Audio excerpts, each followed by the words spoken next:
We, in our movement, have a very small bank account. I'm not talking literally about money, but I'm talking about political power and moral legitimacy and support and a just vision that includes everyone. We have a small bank account, but we have an income. We're growing it. Israel has a big bank account, but there's no income. I don't see Israel being able to recruit a new generation to carry this message. I think that the success of American Jews, is that they are fully integrated into this society, that young American Jews have imbibed the universal message of the civil rights movement, and they want nothing to do with this thing. I was talking earlier to Phil and saying Israel is like a lemon, and these Israel lobby groups have to try to sell it as if it's a Lexus. And nobody's buying this, this lemon anymore. Now, that may sound a little bit rosy, and I don't want to make you think that this is all very easy and inevitable, because it isn't.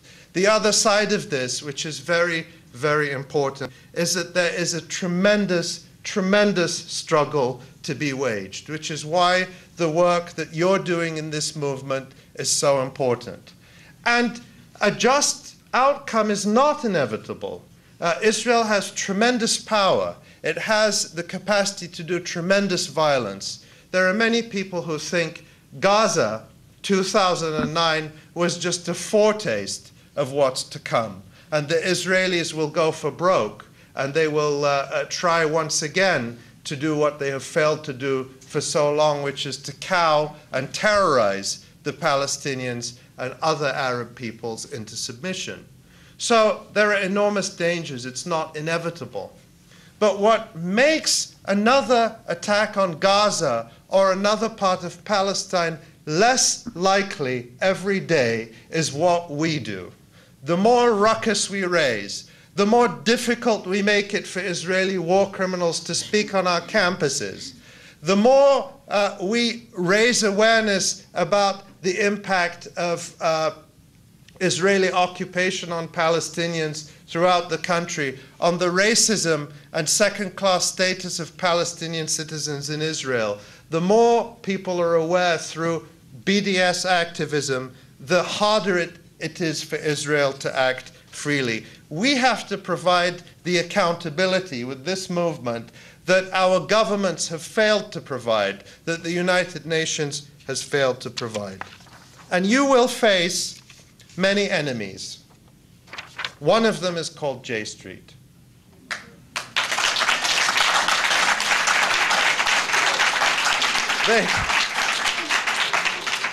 They took notice of you. They took notice of you. I'm sure many of you have seen the press release that came out on Thursday, which says the upcoming conference at Hampshire College promotes the misguided boycott, divestment, and sanctions movement against Israel. Here's the good news. This movement is spreading like wildfire on campuses.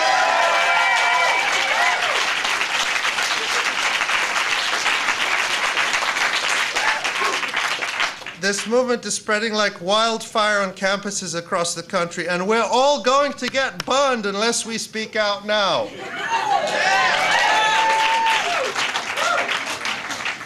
So they come up with this pathetic idea of invest $2 for 2 states. Is there anyone in this room who will give me $2 for 2 states? Come on, I'm going to auction off the 2-state solution. $2. $1.50. I see $1 up there. All right. But they say, this is serious. They say, join our Invest, Don't Divest campaign to raise money for 2 organizations. LendForPeace.org, a Palestinian microfinance organization set up by students like us, and the Center for Jewish-Arab Economic Development, which promotes Jewish-Arab economic cooperation in Israel.